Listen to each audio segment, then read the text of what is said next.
السلام علیکم ورحمۃ اللہ وبرکاتہ۔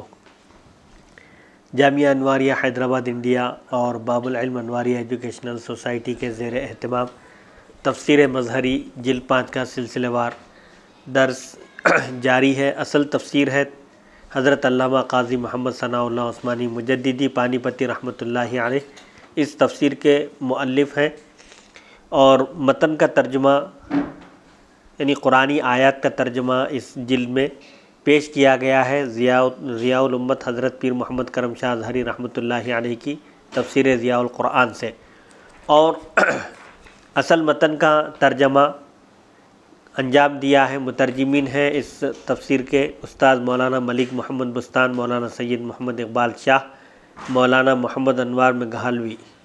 ان علماء کرام نے اس کا اردو ترجمہ کیا ہے۔ برائے ایصال ثواب مولوی سید محمد عبدالواسع حسینی بخاری چشتی المعروف امان اللہ نورانی و فاطمہ امۃ القدیر صدیقی و سیدہ تنظیم فاطمہ ارم حسینی و بغرض صحت عاجلہ و کاملہ و دائمہ مستمرہ و درازی عمر و حفاظت از جملہ آفات و بلیات سیدہ فرحت فاطمہ حسینی المعروف سعدیہ بخاری۔ سورہ یوسف کا سلسلہ وار درس جاری تھا۔ اب آج کی نشست کا آغاز سورہ یوسف کی آیت نمبر 36 سے ہوتا ہے۔ ارشاد ربانی ہے، اعوذ باللہ من الشیطان الرجیم۔ وَدَخَلَ مَعَهُ السِّجْنَ فَتَيَانِ قَالَ أَحَدُهُمَا إِنِّي أَرَانِي أَعْصِرُ خَمْرًا وَقَالَ الْآخَرُ إِنِّي أَرَانِي أَحْمِلُ فَوْقَ رَأْسِي خُبْزًا تَأْكُلُ الطَّيْرُ مِنْهُ نَبِّئْنَا بِتَأْوِيلِهِ إِنَّا نَرَاكَ مِنَ الْمُحْسِنِينَ۔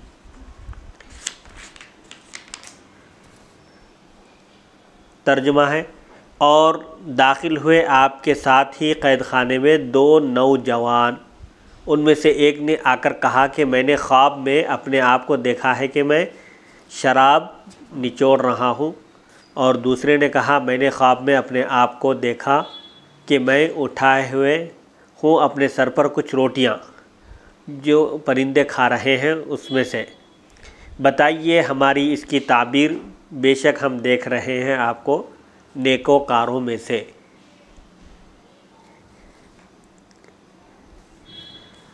حضرت یوسف علیہ السلام کے ساتھ قید خانے میں 2 نوجوان بھی داخل ہوئے۔ وہ دونوں ولید بن سروان عملیقی بادشاہ مصر کے غلام تھے۔ ایک اس کے مطبخ کا منتظم داروغہ تھا اور دوسرا محفل مے خانے کا نگران کار تھا، یعنی شراب پلانے والا تھا۔ بادشاہ ان پر ناراض ہوا، ان سے ناراض ہوا اور انہیں محبوس یعنی قید کر دیا۔ اتفاق سے وہ دونوں یوسف علیہ السلام کے ساتھ جیل میں قید خانے میں داخل ہوئے، جیسا کہ آیت میں مع کا کلمہ دلالت کر رہا ہے۔ وَدَخَلَ مَعَهُ، ان کے ساتھ ہی یہ لوگ بھی قید خانے میں داخل ہوئے۔ امام بغوی فرماتے ہیں ان دونوں نوجوانوں کو قید کرنے، محبوس کرنے یعنی قید کرنے کا سبب یہ تھا کہ ایک گروہ نے، ایک جماعت نے بادشاہ کو دھوکے اور فریب سے قتل کرنے کا ارادہ کیا۔ انہوں نے ان دونوں کو رشوت دینے کی ضمانت دی اس بات پر کہ وہ بادشاہ کو کھانے اور شراب میں زہر دے دیں، یعنی یہ گروپ جو بادشاہ کا مخالف تھا وہ گروپ ان دونوں کا استعمال کیا بادشاہ کو قتل کرنے کے لیے، تو ان پر یہ الزام تھا۔ دونوں لالچ میں آ گئے، یہ دونوں لالچ میں آ گئے اور ان سے متفق ہو گئے، یعنی بادشاہ کو زہر دینے کے لیے راضی ہو گئے، لیکن بعد میں شراب پلانے والے نے اپنے محسن سے ایسی خیانت کرنے سے انکار کر دیا۔ دونوں پہلے اتفاق کیے، پھر بعد میں ساقی جو تھا شراب پلانے والا بادشاہ کو، اس کو خیال آیا کہ اس طرح کا عمل خیانت ہے، بادشاہ میرا محسن ہے، میں اس کے ساتھ خیانت نہیں کر سکتا، یہ کہہ کر اس نے اس کا انکار کر دیا۔ لیکن دوسرے نے، مطبخ کے باورچی نے رشوت لے لی اور بادشاہ کے کھانے میں زہر ملا دیا۔ جب کھانا لایا گیا تو شراب پلانے والے نے کہا بادشاہ سلامت، آپ یہ کھانا نہ کھائیے کیونکہ اس میں زہر ہے۔ روٹیاں پیش کرنے والے نے کہا شراب نہ پیجیے، کیوں؟ اس لیے کہ اس میں زہر ہے۔ بادشاہ نے ساقی سے کہا کہ تو خود یہ شراب پی، تو اس نے فوراً پی لی۔ پھر بادشاہ نے خباز روٹی پکانے والے سے، باورچی سے کھانے کو کہا تو اس نے انکار کر دیا۔ کھانا ایک جانور کے آگے ڈالا گیا، اس نے کھایا تو وہ مر گیا، یعنی یہ بات ثابت ہو گئی کہ کھانا پکانے والا مطبخ کا داروغہ باورچی کھانے میں زہر ملا کر لایا تھا۔ بادشاہ نے دونوں کو قید کرنے کا حکم دیا۔ حضرت یوسف علیہ السلام جب جیل میں بند ہوئے تو آپ نے وہاں بھی تعلیم کا سلسلہ شروع فرما دیا۔ آپ لوگوں سے کہتے کہ میں تمہیں خوابوں کی تعبیر بتاؤں گا۔ ان دونوں جوانوں میں سے ایک نے دوسرے سے کہا، آئیے ہم اس کنعانی غلام کا تجربہ کریں۔ ان دونوں نے آپ سے ایسے خوابوں کی تعبیر پوچھی جو نہ دیکھے تھے، جو خواب نہیں دیکھے تھے، اپنی طرف سے گھڑ کر وہ خواب بیان کیے تاکہ یہ دیکھا جائے کہ آپ کیسے اس کی تعبیر دیتے ہیں۔ حوالے کے لیے دیکھیے معالم التنزیل جلد 3 صفحہ 281۔ حضرت ابن مسعود فرماتے ہیں انہوں نے دیکھا کچھ نہیں تھا، صرف یوسف علیہ السلام کا تجربہ کرنے کے لیے بات بنائی تھی، یعنی صرف آپ کو آزمانے کے لیے، آپ کا امتحان لینے کے لیے انہوں نے اپنی طرف سے خواب گھڑ لیا تھا۔ حقیقت میں ایسا کوئی خواب نہیں دیکھا تھا۔ علماء کی قوم کا خیال ہے کہ انہوں نے حقیقتاً یہ خواب دیکھے تھے۔ 2 قول ہے۔ ایک قول یہ ہے کہ بالکل خواب نہیں دیکھا تھا، بس حضرت یوسف علیہ السلام کا امتحان لینے، ان کو آزمانے کے لیے انہوں نے اپنی طرف سے گھڑ کر یہ خواب بیان کیے تھے۔ لیکن علماء کی ایک جماعت یہ کہتی ہے کہ انہوں نے حقیقت میں یہ خواب جو یوسف علیہ السلام سے جس کی تعبیر انہوں نے پوچھی وہ خواب دیکھا تھا۔ پھر یوسف علیہ السلام نے انہیں مغموم دیکھا، غم زدہ دیکھا تو ان سے اس کی وجہ پوچھی۔ انہوں نے کہا، ہم بادشاہ کے خاص لوگوں میں سے تھے، مقربان ملک تھے، ہم بادشاہ کے خواص میں سے تھے۔ آج ہم نے خواب دیکھا ہے جو ہمیں غم زدہ کیے ہوئے ہیں، یعنی آج ہم نے ایک خواب دیکھا جس کی وجہ سے ہم پر غم طاری ہو گیا۔ حوالے کے لیے دیکھیے معالم التنزیل جلد 3 صفحہ 281۔ حضرت یوسف علیہ السلام نے فرمایا، جو کچھ تم نے خواب میں دیکھا ہے بیان کرو۔ پس دونوں نے وہ خواب بیان کیا۔ انی کو نافع اور ابو عمرو نے یا کے فتحے کے ساتھ اور باقی قاریوں نے یا کے سکون کے ساتھ پڑھا ہے۔ قال احدہما انی ارانی اعصر خمرا، یہ بھی ایک قرات ہے، یعنی میں نے خواب میں اپنے آپ کو انگور نچوڑتے ہوئے دیکھا۔ اور انگوروں کو خمر اس لیے کہا کیونکہ آخرکار اس کو شراب بننا تھا، یعنی شراب نچوڑی نہیں جاتی بلکہ انگور کو نچوڑا جاتا ہے۔ تو یہاں پر یہ مجاز مرسل ہے اعتبار ما کان، ایک ہے اعتبار ما یکون۔ تو یہاں پر انگور نچوڑنے کے بجائے شراب کو نچوڑنے کا ذکر کیا۔ انگور نچوڑنے کے بعد اس کا انجام کیا ہوگا؟ وہ شراب کی شکل اختیار کرے گا، تو اعتبار ما یکون، بعد میں وہ چیز کیا بننے والی ہے اس کا اعتبار کرتے ہوئے کہا گیا۔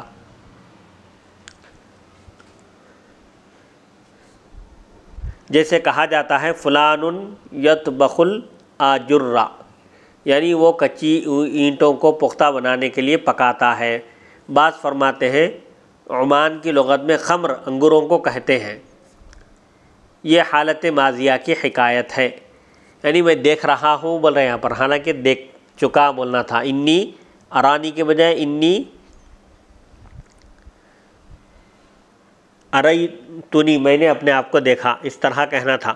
ماضی کو بیان کر رہے ہیں یا مضارع کے صیغے سے کہ میں اپنے آپ کو دیکھ رہا ہوں کہ میں شراب نچوڑ رہا ہوں۔ گویا اس نے یوں کہا کہ میں نے خواب دیکھا ہے کہ میں ایک باغ میں ہوں، پھر میں ایک ایسی انگور کی بیل کے پاس ہوں جس پر انگور کے 3 گچھے خوشے ہیں۔ میں وہ لے کر آیا، بادشاہ کا جام میرے ہاتھ میں ہے، پھر میں نے ان انگوروں کو اس میں نچوڑ دیا ہے، پھر میں نے بادشاہ کو پلایا تو وہ پی لیا۔ انی کو نافع اور ابو عمرو نے یا کے فتحے کے ساتھ اور باقی قاریوں نے یا کے سکون کے ساتھ پڑھا ہے۔ یہ دوسرا جو انی ہے، وقال الاخر انی ارانی، یہ مشہور قرات ہے۔ اور ایک قرات میں ہے انی ارانیہ، انیہ ارانی۔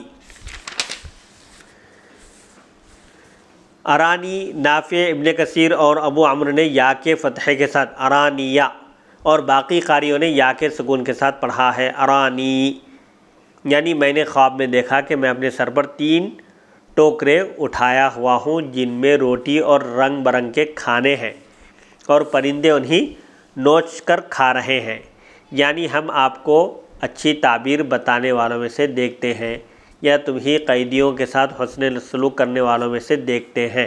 انا نراک من المحسنین، آپ خواب کی عمدہ تعبیر بیان کرتے ہیں، یا یہ مطلب ہے کہ آپ قیدیوں کے ساتھ حسن سلوک کرتے ہیں۔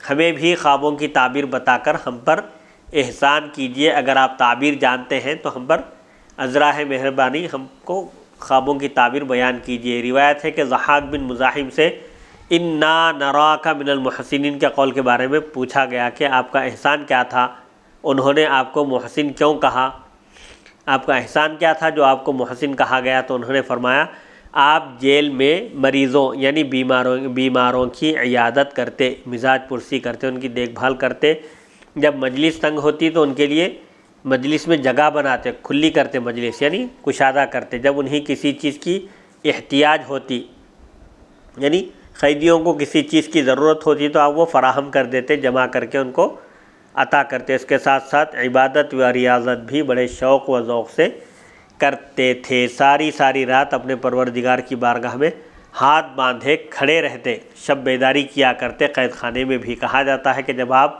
قید خانے میں داخل ہوئے تو ایک قوم دیکھی جن کی تکلیف سخت تھی، ان کی امیدیں کٹ چکی تھی، منقطع ہو چکی تھی اور غم و اندوہ طویل ہو چکا تھا۔ آپ نے انہیں تسلی دی اور فرمایا خوش رہو، صبر کرو، تمہیں اجر ملے گا۔ وہ کہتے ہیں اے نوجوان، اللہ تم میں برکت دے، تم کو برکت عطا کرے، تمہارا چہرہ کتنا خوبصورت ہے، تمہارے اخلاق کتنے بلند ہیں، تمہاری باتیں کتنی شیریں اور میٹھی ہیں، آپ کے پڑوس کی برکت سے ہم پر برکت ہوئی ہے، یعنی ہم پر برکت نازل ہوئی ہے، تو تم کون ہو اے خوبرو نوجوان؟ آپ سے پوچھا تو آپ نے فرمایا میں یوسف ابن صفی اللہ، یعقوب بن ذبیح اللہ، اسحاق بن ابراہیم خلیل اللہ ہوں، یعنی آپ نے اپنا تعارف کروایا۔ ایک جیل کے داروغہ نے کہا اگر مجھے طاقت ہوتی تو میں آپ کو چھوڑ دیتا، یعنی اگر میرے بس میں ہوتا تو میں آپ کو رہا کر دیتا، لیکن میں آپ کے ساتھ یہ احسان کروں گا، یعنی آپ کے ساتھ یہ اچھا سلوک کروں گا کہ جیل کے جس کمرے میں آپ رہیں آپ کو اجازت ہے، اتنا آپ کو میں اختیار دے سکتا ہوں کیونکہ یہ میرے بس میں ہے۔ آپ نے ان سے فرمایا قسم بخدا آپ دونوں مجھ سے محبت نہ کرو۔ اچھا،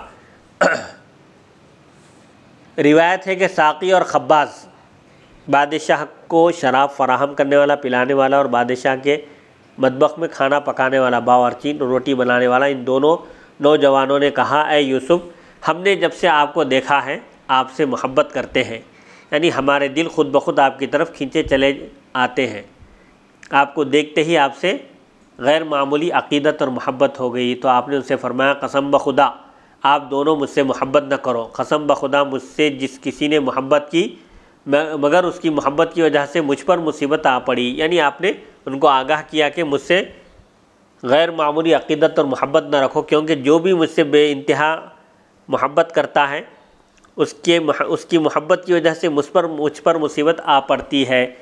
مجھ سے میری پھوپھی نے محبت کی، اب پھر اس کی وضاحت کی، مجھ سے میری پھوپھی نے محبت کی تو مجھ پر مصیبت آئی، میرے والد نے مجھ سے محبت کی تو مجھے کنویں میں ڈالا گیا، عزیز کی بیوی، عزیز مصر قطفیر کی بیوی نے محبت کی تو مجھے قید خانے میں ڈالا گیا۔ حوالے کے لیے دیکھیں معالم التنزیل جلد 3 صفحہ 282 تا 83۔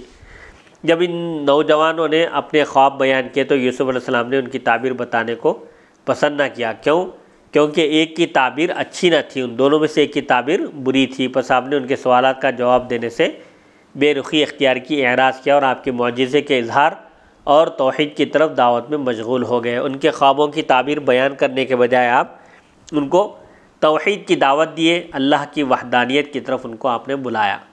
چنانچہ آیت نمبر 37 میں ارشاد ربانی ہے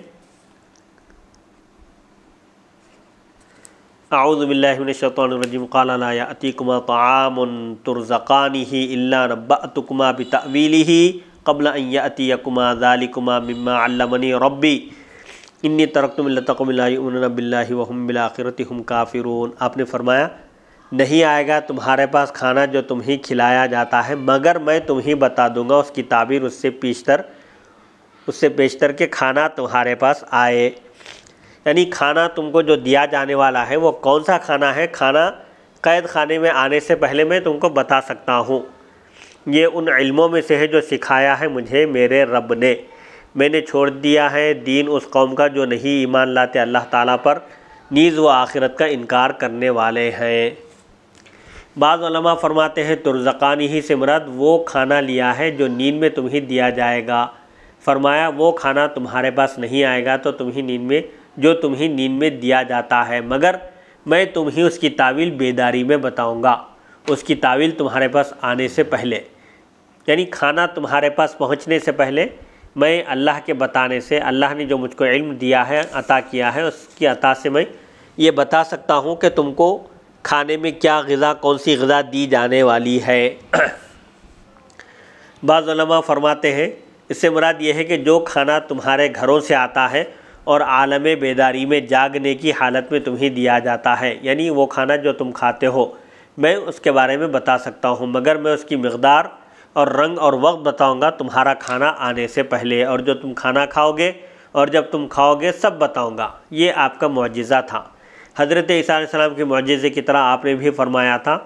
حضرت عیسیٰ علیہ السلام نے کیا کہا تھا؟ وَأُنَبِّئُكُم بِمَا تَأْكُلُونَ وَمَا تَدَّخِرُونَ فِي بُيُوتِكُم۔ بنی اسرائیل سے کہا کہ تم گھر میں جو کھاتے ہو وہ میری نظروں سے غائب ہے، لیکن میں تمہیں بتا سکتا ہوں کہ تم گھر میں کیا کھا کر آئے ہو، اسی طرح تم اپنے گھروں میں جو ذخیرہ کر کے رکھتے ہو، اسٹاک کر کے رکھتے ہو، اس کے بارے میں بھی میں بتا سکتا ہوں۔ وہ دو نوجوان جو آپ کے ساتھ قید خانے میں داخل ہوئے تھے وہ کہنے لگے یہ تو کاہن اور قیافہ شناس لوگوں کا کام ہے، آپ کے پاس یہ علم کیسے آیا ہے؟ یعنی جو غیب کی خبر دینے والے ہوتے ہیں وہ لوگ ایسے کام کرتے ہیں، پھر آپ کے پاس یہ علم کیسے آیا؟ تو حضرت یوسف علیہ السلام نے فرمایا میں کاہن، نجومی، ایسٹرولوجر نہیں ہوں، بلکہ یہ تو ان علوم میں سے ہے جو میرے رب نے مجھے سکھائے ہیں۔ نافع اور ابو عمرو نے یا کے فتحے کے ساتھ اور باقی قاریوں نے یا کے سکون کے ساتھ پڑھا ہے، یعنی انی ترکت ملت قوم، اور ایک قرات میں ہے انی ترکت یا کے فتحے کے ساتھ، یعنی میرے رب نے مجھے وحی قطعی کے ذریعے علم عطا کیا ہے۔ بعض علماء فرماتے ہیں آیت کریمہ لا یأتیکما طعام کا معنی یہ ہے کہ تمہارے گھروں سے کھانا نہیں پہنچے گا کہ اس سے پہلے میں تمہیں تمہارے خواب کی تعبیر بتاؤں گا، جو تعویل میرے رب نے مجھے الہام اور وحی کے ذریعے سکھائی ہے۔ یہ علم نجوم اور علم کہانت نہیں ہے، یہ براہ راست یہ وحی ہے جو قطعی اور پکی ہوتی ہے، یہ کوئی اٹکل پچو یا ظنی علم نہیں ہے، یہ قیافہ شناسی یا نجومیت نہیں ہے، علم نجوم نہیں ہے، بلکہ یہ وحی الہی ہے۔ امام بیضاوی فرماتے ہیں یوسف علیہ السلام نے ان کے سوال کا جواب دینے سے پہلے انہیں توحید اور صراط مستقیم کی دعوت دینے کا ارادہ فرمایا، کیونکہ انبیاء کرام اور علماء راشدین کا ہمیشہ سے یہی اسلوب دل ربا رہا ہے۔ انبیاء کرام اور علماء ربانیین کا شروع سے یہی طریقہ ہے کہ وہ نہایت اچھے انداز میں دین کی دعوت پیش کرتے ہیں۔ پہلے آپ نے اپنے معجزے کا اظہار فرمایا جو غیب کی خبروں سے تھا، اور آپ کی صداقت اور دعوت و تعبیر میں آپ کی سچائی پر دلالت کرتا تھا۔ آپ نے قید خانے میں آنے والے دو قیدیوں کو اپنا معجزہ دکھایا، ان کے پاس کھانا پہنچنے سے پہلے آپ نے ان کو اطلاع دی کہ ان کے پاس کس قسم کا کھانا آ رہا ہے۔ یہ کیوں کیا آپ نے؟ تاکہ ان کے دل میں آپ کی عقیدت بیٹھ جائے، پھر اس کے بعد آپ جو دعوت پیش کریں گے توحید کی ان کے سامنے تو وہ فوراً اس کو قبول کر لیں۔ آپ کی نیت یہ تھی۔ یہ ما قبل کلام کی تعلیل ہے، انی ترکت ملت قوم، یعنی میرے رب نے مجھے یہ علم اس لیے عطا فرمایا ہے کہ میں نے باطل لوگوں کے دین کو چھوڑ دیا ہے۔ میرا جو دین ہے وہ دین حنیف ہے، اللہ کی وحدانیت کا دین ہے، دین اسلام ہے، اور ہم کے کلمے کی تکرار اور ان کے اختصاص اور ہم کلمے کی تکرار، ان کے اختصاص، ان کی خصوصیت اور ان کے آخرت کے عقیدے کے انکار کی تاکید کے لیے ہے۔ وَهُمْ بِالْآخِرَةِ هُمْ کافرون، ہم آلریڈی پہلے آ چکا تھا، پھر دوبارہ کیوں لایا گیا یہ ہم؟ یہ بتانے کے لیے کہ یہی لوگ آخرت کے منکر ہیں، تاکید بتانے کے لیے اس کو ڈبل لایا گیا۔ یہ تھی آیت نمبر 37 کی تفسیر۔ آیت نمبر 38 ارشاد ربانی ہے، اعوذ باللہ من الشیطان الرجیم، واتبعت ملت آبائی ابراہیم و اسحاق و یعقوب ما کان لنا ان نشرک باللہ من شیء ذلک من فضل اللہ علینا وعلی الناس ولکن اکثر الناس لا یشکرون۔ اور میں تو پیروکار بن گیا اپنے باپ دادا ابراہیم، اسحاق اور یعقوب کے دین کا، یعنی میں دین حنیف پر میں قائم ہوں، نہیں روا ہمارے لیے، یعنی ہمارے لیے مناسب نہیں ہے کہ ہم شریک ٹھہرائیں اللہ تعالیٰ کے ساتھ کسی چیز کو، یعنی اللہ تعالیٰ کی ذات و صفات میں کسی کو شریک ٹھہرائیں، یہ ہرگز ہمارے لیے مناسب نہیں ہے۔ یہ توحید پر ایمان تو اللہ تعالیٰ کا خاص احسان ہے ہم پر اور لوگوں پر، لیکن بہت سے لوگ اس احسان پر شکر ہی بجا نہیں لاتے۔ یہ جائز ہے کہ انی ترک تو آخر تک ایک مستقل کلام ہو اور دعوت کی تمہید اور اس بات کے اظہار کے لیے کہ میرا تعلق خانوادہ نبوت و رسالت سے ہے، تاکہ وہ دونوں بات کو غور سے سنیں اور بات پر وثوق اور پختہ یقین کریں، آپ کی بات ان کے دل میں بیٹھ جائے اور وہ آپ کی بات کا یقین کریں کہ آپ کا تعلق خاندان نبوت و رسالت سے ہے۔ جب آپ دعوت پیش کریں گے تو وہ لوگ قبول کر لیں گے۔ اس انداز دل ربائی اور اسلوب سے ظاہر ہوتا ہے۔ آپ کا یہ جو اسلوب تھا، انداز تھا ان کے سامنے دعوت پیش کرنے کا، کہ جب لوگ کسی عالم کے علمی پائے کو جانتے ہوں، علمی مقام و مرتبے سے واقف ہوں اور وہ ان کے سامنے علم کے سچے موتی بکھیرنا چاہتا ہو، تو اس کے لیے جائز ہے کہ پہلے وہ اپنی علمی قدر و منزلت کا اظہار کرے تاکہ لوگ اس کا مقام پہچان لیں اور اس سے اکتساب فیض و برکات حاصل کر رہے ہیں۔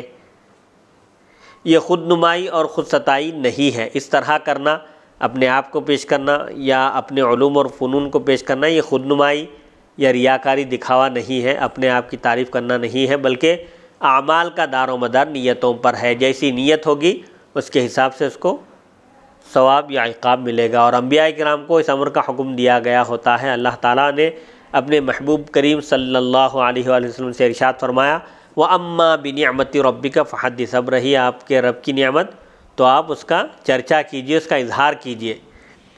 پس ہلاکت و بربادی ہے ان لوگوں کے لیے جو اولیاء کاملین پر طعن و تشنیع کرتے ہیں، جب وہ اپنے مدارج علیہ اور مراتب قرب الہی اور اللہ تعالیٰ کے فضل و احسان کا ذکر کرتے ہیں، جیسا کہ حضرت مجدد الفسانی رحمۃ اللہ علیہ اور سیدنا غوث اعظم رضی اللہ عنہ نے اظہار کیا ہے، تو ان کا لوگوں کا یہ طعن صرف اور صرف حسد اور جہالت کی بنا پر ہے۔ اس کے بعد آپ فرماتے ہیں، ما کان لنا ان نشرک باللہ من شیء، ما کان لنا ان نشرک باللہ من شیء، ہم انبیاء کے گروہ کے لیے ممکن ہی نہیں ہے، جماعت انبیاء کے لیے یہ ممکن ہی نہیں ہے کہ ہم کسی چیز کو اس کا شریک بنائیں، یعنی انبیاء کرام سے قطعاً شرک نہیں ہو سکتا۔ اللہ تعالیٰ کی ذات و صفات میں وہ کسی کو اس کا شریک نہیں ٹھہرا سکتے، کیونکہ اللہ تعالیٰ نے ہمیں توحید کی جبلت پر پیدا کیا ہے، فطرتاً ہم کو موحد دین اسلام پر پیدا کیا ہے، توحید ہماری فطرت میں رکھی ہے، اور شرک کی غلاظت سے اس نے خود ہمیں محفوظ رکھا ہے۔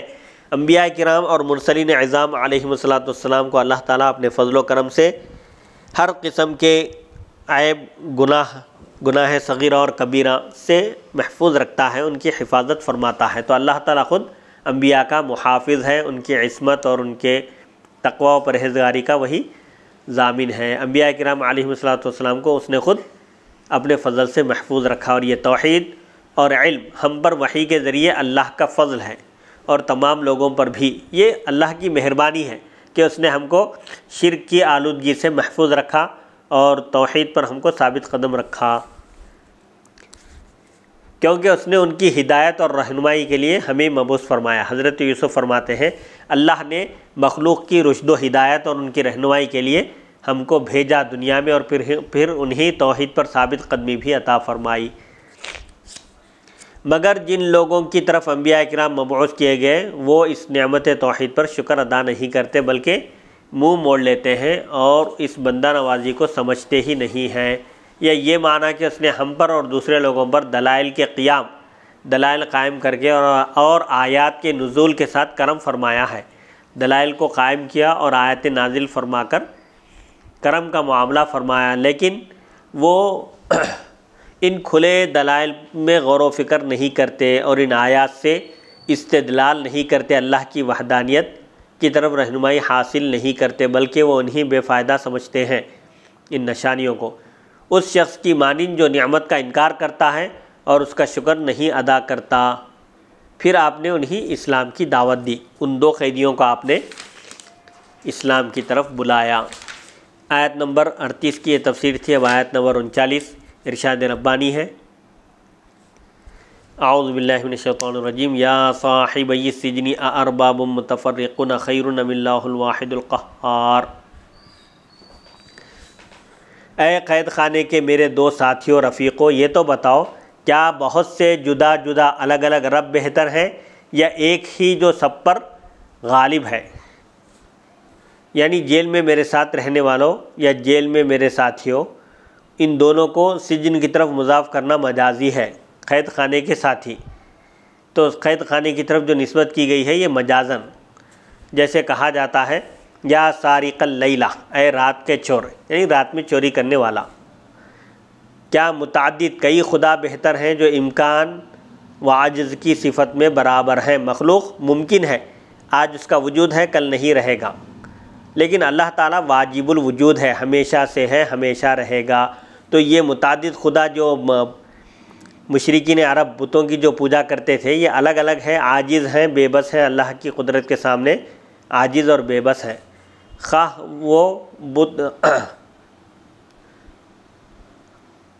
وہ بت ہیں جو سونے کے بنے ہیں یا چاندی یا لوہے یا پتھر کے، خواہ وہ بت ہوں، خواہ ملائکہ اور بشر وغیرہ ہیں اللہ سے بہتر ہیں یا ایک خدا جو اپنی ذات کے جلال اور اپنی صفات کے کمال میں منفرد ہے؟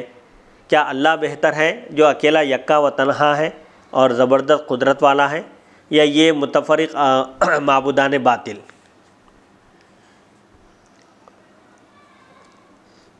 نہ اس کا کوئی ذات میں شریک ہے اور نہ اس کی صفات میں اس کا کوئی ہم مثل ہے، یعنی اللہ تعالیٰ کی ذات اور صفات دونوں بے مثل اور بے مثال ہے، اس کی ذات اور صفات میں اس کا کوئی شریک نہیں ہے، اور نہ افعال میں اس کا کوئی مماثل ہے، یعنی اس کی نہ ذات اور صفات میں کوئی اس کا شریک ہے اور نہ ہی اس کے افعال میں کوئی اس کا شریک ہے۔